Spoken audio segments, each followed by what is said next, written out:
How's it going, YouTube? You are listening once again to Behind the Wall, presented by Perky Jerky. I'm Kane Jr. 88, and as always, I'm joined by these two knucklehead sandwiches over here, Thermite 917 and Pro Bowl 43.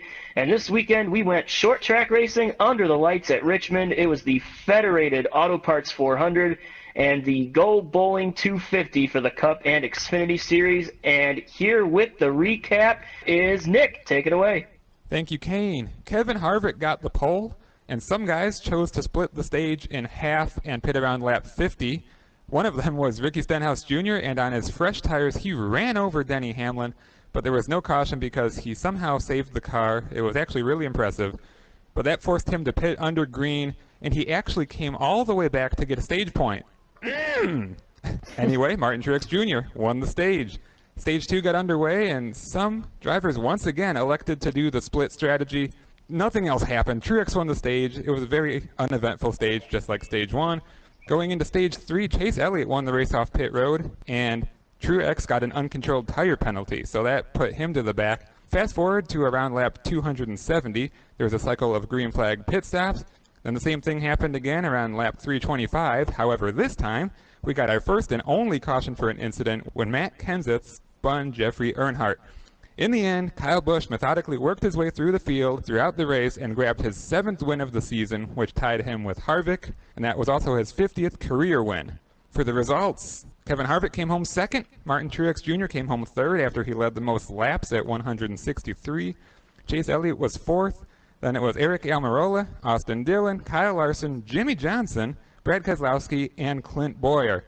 Guys, there's not much to say. Let's just get right into the ratings. Tyler, what is your rating? Yeah, you're damn right. There ain't much to say about this. 3 out of 10. I'm giving this the exact same rating that I gave Las Vegas in the spring.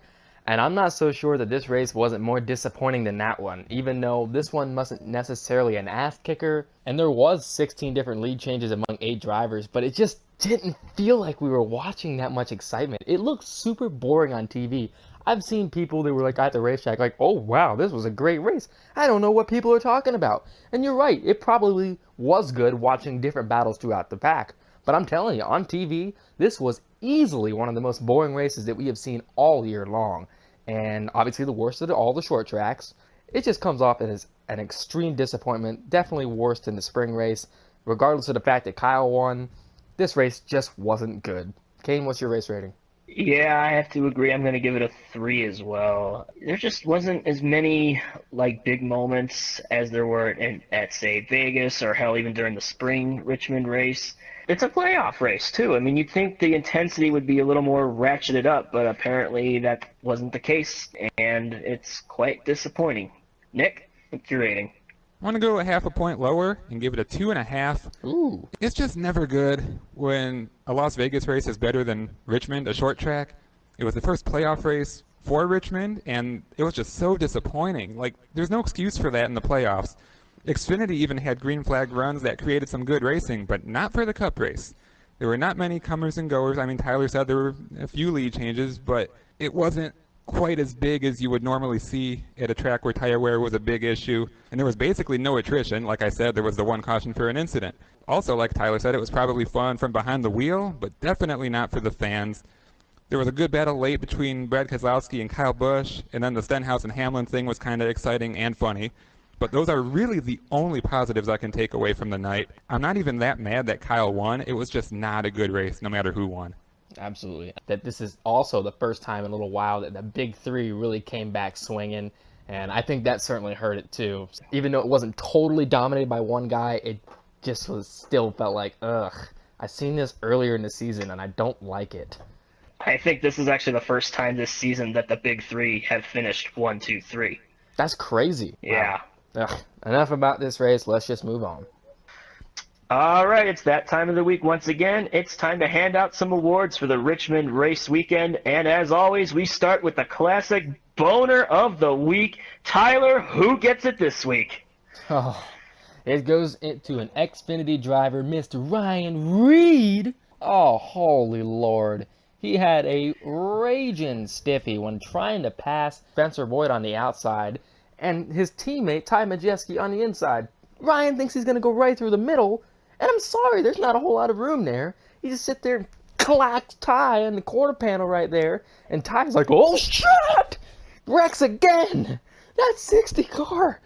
Oh, good lord. Every time it runs, there's a black cat that crosses the street. And this time, your black cat was your own teammate! Ryan! What the hell were you doing, you freaking boner?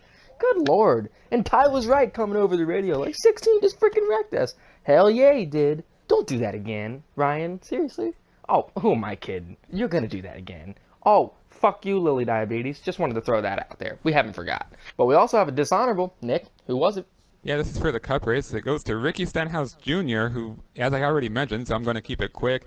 Tire wear was such a big deal that some guys chose to do the split strategy in the middle of stage 1, and Stenhouse was flying through the pack, making a lot of passes, but when he got to Denny Hamlin, he made it 3 wide with him and someone else, and Hamlin kind of came down, but Ricky just threw it in there coming out of 4 and ran him over. Denny made that spectacular save, but like, Ricky, I know you're faster, for once. But you got to know when to slow down and not hurt someone's day. So that was just a dumb move. I thought, maybe Daytona was behind him, but he wanted to get one more little weapon moment out of him. So sucks to suck, Ricky. Next award. All right, the next award is the Straight Jacket Award! And it goes to Richmond because holy crap, you must be freaking boring!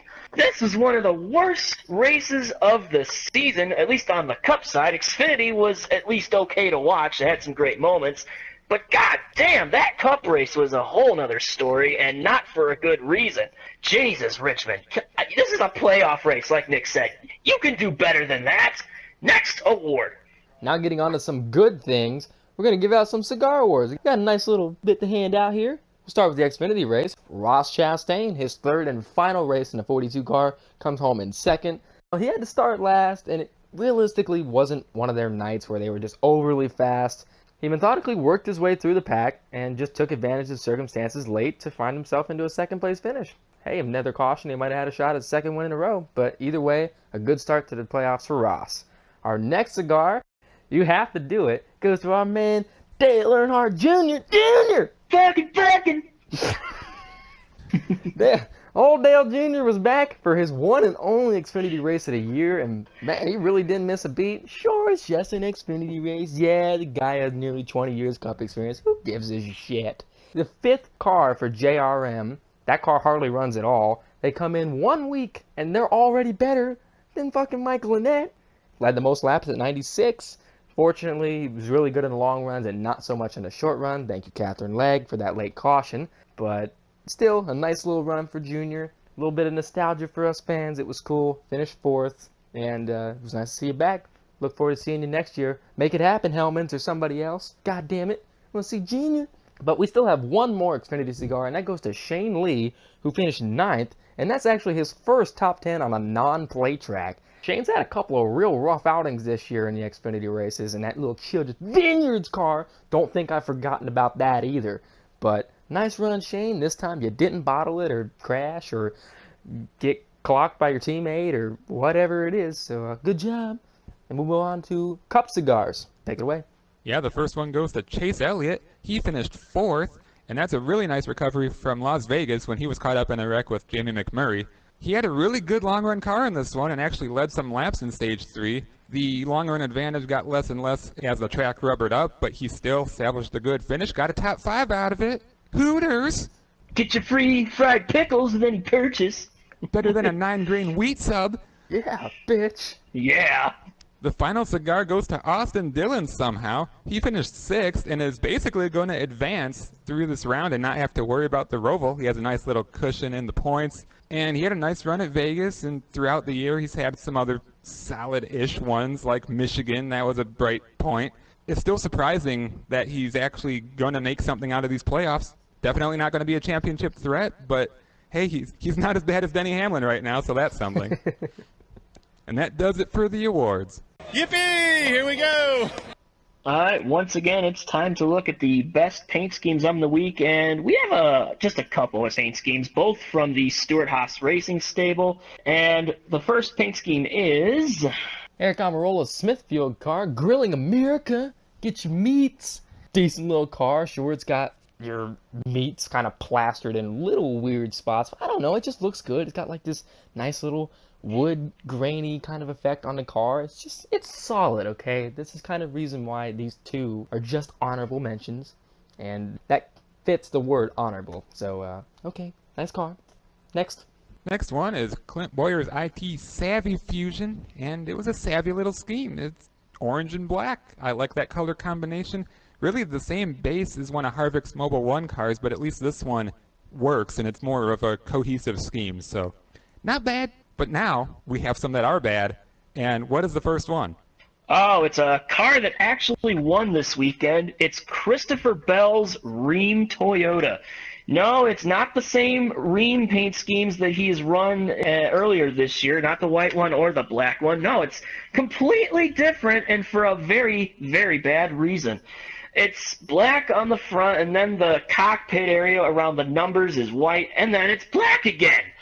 I mean, what the hell happened, Rheem? You guys had a really decent-looking car to start the year, and then you go and do this. I mean, why are you changing paint schemes in the middle of the season for? I mean, is it to enhance the playoff shit? You're worried that, the playoff identifiers are going to blend in too much? I don't know what to tell you. This looks like ass. I mean, good God, this is disappointing, man. And we have one more bad paint scheme. Tyler, what is it? Yeah, you're seeing the car on the screen. You kind of knew it was coming. Chris Buescher, Cheerios. Stop it. I can't take this. So predictable. So much so that JTG Daugherty is getting their own section in the award show at the end of the year. I've already confirmed that. Like, this car is ridiculous. Okay, I don't like the color scheme. Come on, you can't fool me with this generic looking shit on the side. Get your little Cheerios fade. I don't even really care for the number color. Okay, great, I get it. Zero hunger, zero waste. You're promoting good things, blah, blah, blah. Don't mean the car looks good, because it don't. It looks like shit. And get your bowl of Cheerios out of here. Good God. The RTA definitely got their inspiration from you, and I'm not happy about it, okay? You gave them, like, good reasoning to slap shit there, and it's not cool. I'm not going to be eating Cheerios anytime soon. I don't anyways, and I sure as hell won't now. Hey, Julian, what's your favorite type of cereal? Cheerios. Ah, horse shit! Will somebody get the kid a Happy Meal? Okay, now it's time to recap the fantasy results and picks from Richmond, and Kane, once again, frickin' now in playoff form, gets the win to Kevin Harvick, who finished second, got 53 points. Nick, he picked a race winner, but because Kyle Busch sandbagged for due damn stages, he didn't get any stage points. Cool little 40 points for Nick. I finished third, picking Joey Logano, who finished 14th and got 25 points. And Damani rounds out the rear by picking Denny Hamlin, who delivered him a lovely 16th place result and 23 points.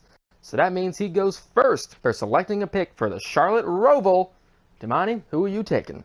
Oh, I'm next, and I'm taking Martin Truex Jr. That's right, I don't give a shit. He's won at Charlotte, he's won on road courses, and they're fast. There, that's your keys to victory. Nick, who are you taking? All right, I'm going to go with Chase Elliott. I told you. He won at Watkins Glen for his first career Cup win, so that shows he can do something on the road courses. Obviously, this race is going to be so crazy, basically anyone can win, but I just think he's 9 above the cut line, but he's also shown he can be pretty good under pressure. And I don't know, I just have a good feeling about it. So Chase Elliott going to sling it at the Roval. Kane, who is your pick? Oh, man. He's good at road courses, and that's about all I can say. And he's in a must-win situation pretty much, so I'm going to take Clint Boyer. Oh, that's not good. Fair enough. Nice picks, gents. Well, that does it for another episode of Behind the Wall, presented by Perky Jerky. Man, fun little episode. For Damani HD, lost again. For Kane Jr. 88, he likes honey buns and mowing his grass. For Thermite 917, he likes ginger ale and taking a pumpkin to the knee. And for myself, Pro Bowl 43, I like being on the back of race cars. Hey, Joey Gase, you made it to the finish. Thanks a lot, Starcom. Got to be on back. I thought you were going to wreck, but that's okay. And I was also at a Panthers game. That's right, throwing a little football in there on the NASCAR podcast. Yeah, that was fun. But back to reality. This has been Behind the Wall. You've been behind the wall, and thank you for listening.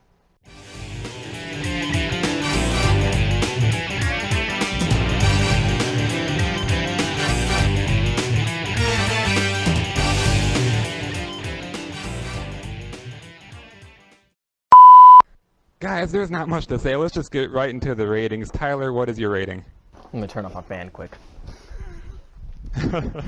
Out of 10? Better than a 9-inch wheat sub, or better than a 9...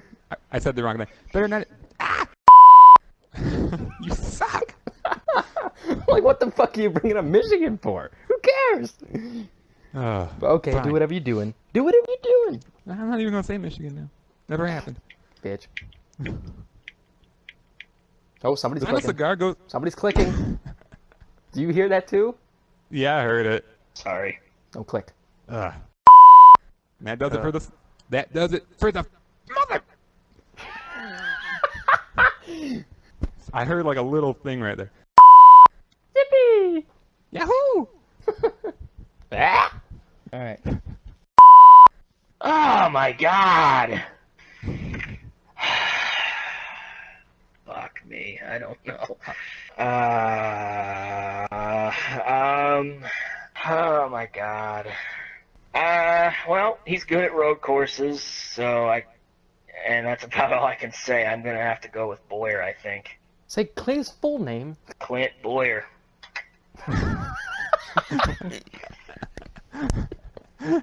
You can tell I'm disappointed. Oh my god. Say that whole bit again. Please. Clint Boyer. Yeah. All right. That would have just sounded so weird if you had to plug it in. I know, sounded right? just like Cody Coughlin reading his script. Yes! I was thinking that too. That's funny shit. That's definitely an outtake. But, getting back to reality, this has been... Yeah, what the fuck? This has been Behind the Wall. Thank you. You've been Behind the Wall, and thank you for listening. Shut the fuck up, Nick. I was getting there.